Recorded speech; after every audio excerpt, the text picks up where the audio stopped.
Bonjour à tous, c'est Pastille, j'espère que vous allez bien. Je suis ravie de vous retrouver pour un nouvel épisode de Pastille au jardin. Alors, la fin de l'hiver a été excellente pour le jardin, c'est-à-dire qu'on a eu une alternance de pluie et de petits moments de soleil où la terre se réchauffait doucement. Et le sol est bien arrosé, mais il commence à retrouver de la vie, de l'activité, avec les montées de température au-dessus de 10 degrés dans la journée et même et moins froid la nuit. Les vers de terre ont recommencé à bouger et donc c'est déjà le printemps. D'ailleurs, du point de vue météorologique et biologique, on met plutôt le printemps au 1er mars qu'au 21. Voilà, donc c'est officiellement le printemps. Dans le potager, les radis ont tout juste germé, mais ils poussent pas encore beaucoup, hein. On voit qu'on est vraiment à cette période charnière. Et aujourd'hui, je vous propose d'aller avec moi dans des bordures plates-bandes de vivaces qui ont passé l'hiver un petit peu recouvertes et envahies par des herbes sauvages, pas forcément des mauvaises herbes, hein. Mais il s'agit maintenant de dégager tout ça, de faire un tri, de garder les sauvages qui nous plaisent, d'enlever celles qui sont trop envahissantes, de regarder où en sont les plantes ornementales que j'avais mises aussi, et de voir ce qu'il faut tailler, peut-être diviser, et peut-être aussi bouturer en place, parce qu'avec les plantes vivaces, on peut faire plein de choses comme ça au début du printemps. Alors diviser, c'est que pour les vivaces qui font des touffes et qui font plusieurs pieds autour du premier pied qu'on a planté. Et ça sert à rien qu'elles s'étouffent les unes les autres. On peut les diviser toutes les quelques années. Et les petits pieds qu'on retire, on peut les planter ailleurs si on a de la place. Les boutures en place, c'est les vivaces qu'on doit tailler, les vivaces qui sont parfois un peu arbustives, comme les sauges. J'ai plusieurs sauges. J'ai une grosse sauge officinale que j'ai déjà taillée il y a quelques jours et pour la rajeunir, et j'ai pris sur elle des marcottes, c'est-à-dire que les grandes branches s'étaient inclinées jusqu'au sol, et au moment, enfin à l'endroit où la branche a été en contact avec le sol, la plante a sorti de nouvelles racines. Ça, c'est des marcottes. Donc il m'a suffi de tailler ma plante et de retirer tout ce qui s'était enraciné autour pour les replanter ailleurs, à un endroit où je voulais justement mettre des sauges. Mais j'ai d'autres sauges plus ornementales avec des feuilles plus petites, et puis d'autres plantes aussi vivaces que je vais devoir tailler pour qu'elles gardent une jolie forme. Et avec les résidus de taille, je vais voir si je peux pas faire des boutures. Et là, je fais des boutures en place, c'est-à-dire que les branches que je transforme en boutures, je les mets directement à l'endroit où je veux la plante après. Je les mets pas dans des petits pots à part pour ensuite les replanter.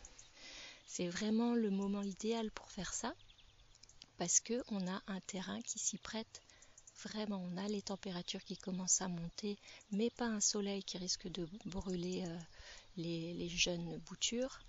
Et puis on a de l'eau quasiment tous les jours, il pleut, donc les boutures, elles ont besoin d'être arrosées souvent. Et tout ce qui prend racine en place sur la place définitive est beaucoup plus solide que ce qu'on transplante d'un pot et qu'on avait gardé dans un endroit protégé du jardin et qu'on met après en plein air, en plein soleil. Voilà. Donc c'est le programme. Pour l'instant, il y a pas mal de plantes sauvages, donc je ne sais pas ce que je vais trouver. Mais voilà, et il y a quelques nuages dans le ciel, mais beaucoup de ciel bleu. Et les oiseaux chantent, ils sont très très occupés déjà à faire des nids, à trouver les partenaires. Et c'est le printemps, et les abeilles aussi, il y a plein de petites fleurs sauvages partout dans les prairies. Donc les abeilles aussi commencent à bien travailler, on voit même quelques papillons. Et à l'endroit où je suis, c'est un endroit extrêmement caillouteux sec, hein. C'est pour ça que j'ai des plantes vivaces. Comme j'ai la sauge officinale, j'ai de la sauge sclarée, j'ai des bulbes. Voilà, j'ai pas mal de plantes qui résistent au terrain très très sec. J'ai de l'achillée rampante aussi, enfin voilà. Et, euh, et là-dessus, enfin, on va dire, tout ça, c'est les plates-bandes qui sont autour, mais au milieu, j'ai une sorte de prairie qui est aussi sèche et que je vais garder un petit peu sèche. Mais il y a quand même des herbes et des fleurs de toutes sortes. Et je l'ai fauché déjà une première fois. Et je fais attention dans mon jardin, ça c'est un autre sujet, mais de jamais faucher tout le jardin en même temps. Parce que quand on fauche, on enlève aussi les fleurs. Donc si on enlève toutes les fleurs d'un seul coup, c'est pas très sympa pour les butineurs, les insectes butineurs comme les petites abeilles et tout ça. Donc j'attends toujours voilà, quelques jours que les fleurs des endroits fauchés ressortent avant de passer à la suite. Comme ça, il y en a toujours pour tout le monde. Bon, bah c'est parti, j'ai avec moi sécateur, des petites griffes, pelles pour transplanter des choses ou pour diviser et même une cisaille à haie parce qu'on ne sait jamais. Voilà. Et ben c'est parti.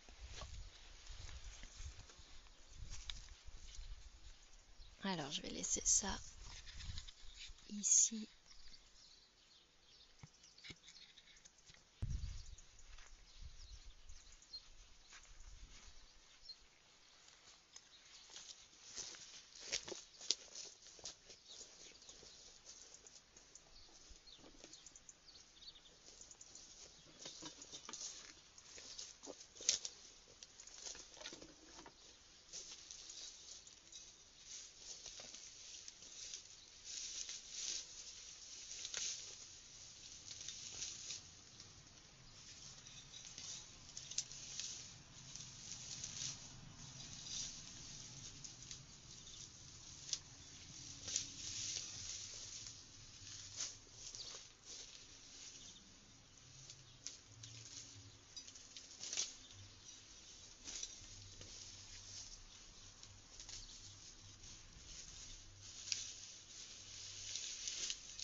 Alors j'ai dégagé la moitié.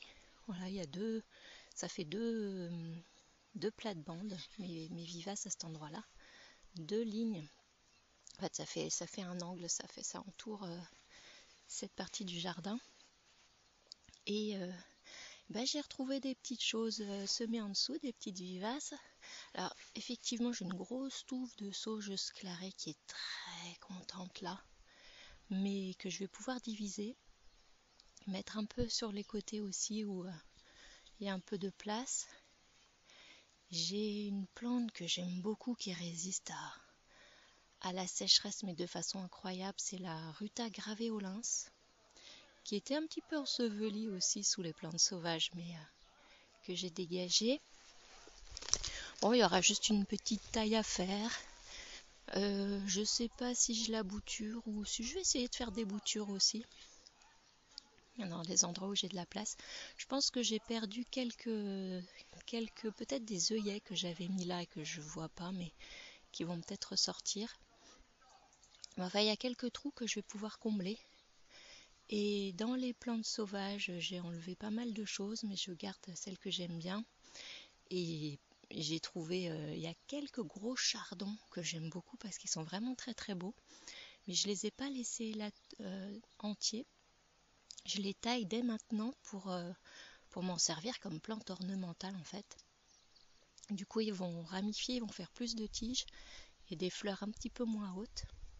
Et ça, les chardons, c'est excellent pour tous les butineurs. Et après, ça fait des graines que mangent les chardonnerets. Donc j'aime bien en laisser un petit peu. Je contrôle, hein, j'en laisse pas partout. Mais j'en laisse quelques-uns que je taille pour que ce soit joli. Après, j'ai des bulbes qui ont leurs feuilles. Là, c'est des bulbes de belladonna qui font des fleurs plutôt en fin d'été, début d'automne. Et là, qui ont des longues feuilles parce que l'hiver a été assez pluvieux. Et j'ai coiffé un peu tout ça. Il y aura peut-être des choses en dessous. Et puis, voilà. Donc maintenant, la deuxième partie du travail, ce sera de diviser et de bouturer et de mettre les boutures dans les emplacements libres. Alors pour savoir où tailler, où prendre les boutures, il faut regarder chaque plante. Chaque plante réagit un peu différemment à la taille. Chacune a sa façon de réagir, chaque espèce de plante. Il y en a qui refont des branches à l'endroit même où on a taillé. Il y en a d'autres qui préfèrent repartir du pied. Et voilà, donc ça dépend, c'est un truc qu'on connaît, mais qu'on connaît au fur et à mesure. Je veux dire, à force de pratiquer nos plantes.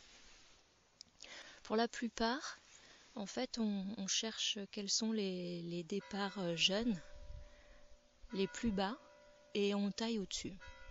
Voilà. C'est le cas par exemple pour toutes les plantes aromatiques, la lavande, le romarin, les sauges et tout ça. Et là, là je suis sur ma petite rue, ma Ruta graveolens. Et c'est pareil, je vois qu'il y a des jeunes départs qui sont en train de pousser. Là, on voit bien que c'est les feuilles qui sont en train de pousser maintenant. Et donc, je vais couper au-dessus. Le but, c'est de lui garder une forme jolie. Hein. La plante elle-même, elle s'en fiche d'être taillée ou pas. Elle vit avec la forme qu'elle a. Elle s'arrange avec son environnement et tout ça. Mais dans un jardin, on choisit des choses qui nous plaisent à l'œil. Et c'est pour ça qu'on taille. Pour que la plante, là, elle soit pas toute échevelée, qu'elle n'ait pas des branches trop longues, que la touffe soit bien ramassée et une jolie forme. Voilà, c'est purement ornemental. Et pour le polygonum, pareil, je vais laisser. Je vais couper jusqu'au premier départ de feuilles. Ça aussi, c'est une plante qui résiste très très bien à la sécheresse. Mais par contre, je sais pas du tout si ça se bouture. Donc, je vais tester ça tout de suite. C'est parti, on va mettre tout ça en terre. Donc les boutures, ça s'enfonce aux 2/3 de leur longueur en terre. Et tout ce qui est sous terre, il va falloir dégager les branches. Donc on enlève toutes les branches. Moi j'aime bien les enlever à la main. Et de là où partaient les branches, il y a encore des petits yeux. Et c'est de là que vont ressortir les racines et aussi du bout qu'on a coupé, de la bouture. Là encore, ça dépend un peu de chaque espèce. Mais voilà, donc les 2/3 de la longueur de la bouture sert à faire sortir des racines. Et après, il reste un tout petit bout au-dessus du sol qui va servir de, on va dire, de tire-sève et faire la photosynthèse. Parce que la plante, elle se nourrit en faisant de sa photosynthèse, donc il faut qu'il lui reste quelques feuilles, mais pas trop pour pas qu'elles s'évaporent, parce que les feuilles servent aussi à l'évaporation. Donc on va couper aussi pas mal des feuilles qui vont rester à la surface. Voilà, bah, je fais ça tout de suite pour mes deux plantes, donc ça va faire une dizaine de boutures. Et puis, je vous reprends ensuite.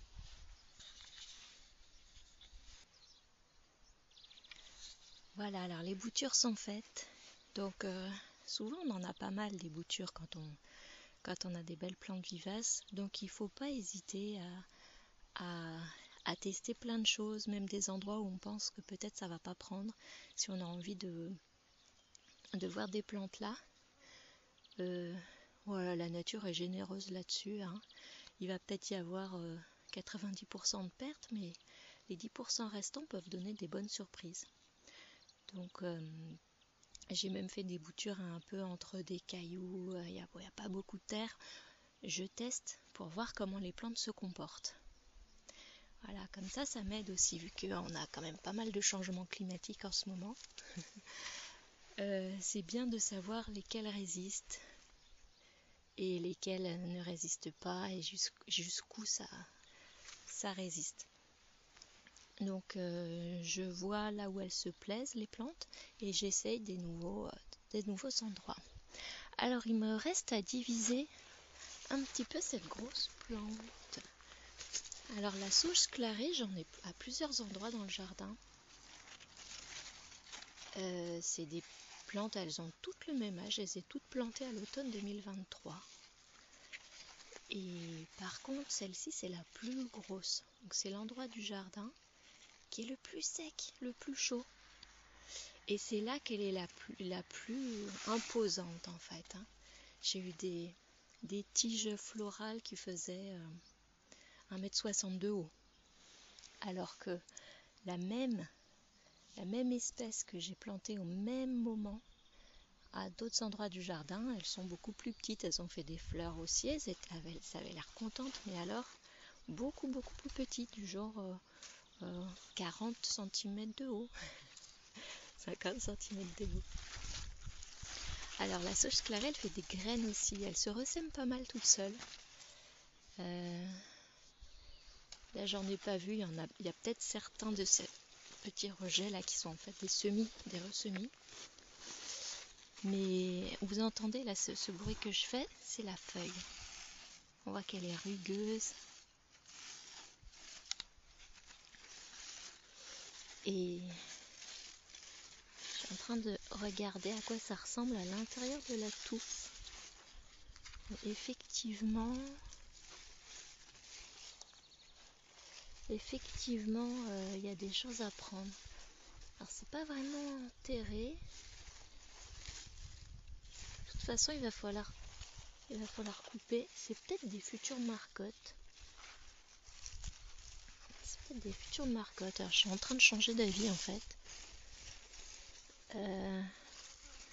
Ce que je vais faire plutôt, c'est enlever les cailloux qui seraient en dessous. Et on va l'aider à se marcotter la touffe. Voilà. Bien en contact avec la terre. Du coup, pas de division. On va la laisser comme ça, elle est très belle, elle a une très belle forme. Je la laisse comme ça cette année. Alors, dernière chose après avoir fait les boutures, j'arrose. Même s'il pleut quasiment tous les jours,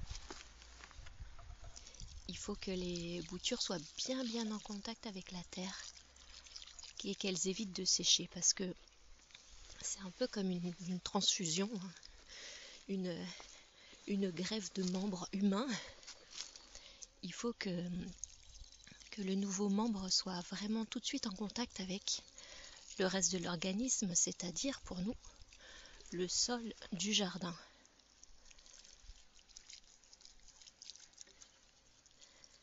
Voilà, on ne laisse pas sécher. Il faudra surveiller, hein, s'il ne pleut pas tous les jours, ou tous les 2 jours, il faudra venir arroser les boutures, jusqu'à ce qu'on voit qu'elles repoussent d'elles-mêmes, qu'il y ait de nouvelles pousses. Et à ce moment-là, ça veut dire qu'elles ont fait leurs propres racines. Les plantes, les boutures font toujours les racines avant les branches, avant les tiges. Donc si vous voyez de nouvelles tiges sortir d'une plante bouturée, c'est généralement qu'elle a des racines en dessous. Voilà, ben, il me reste plus qu'à faire l'autre côté. Et ça, je vais le faire en off.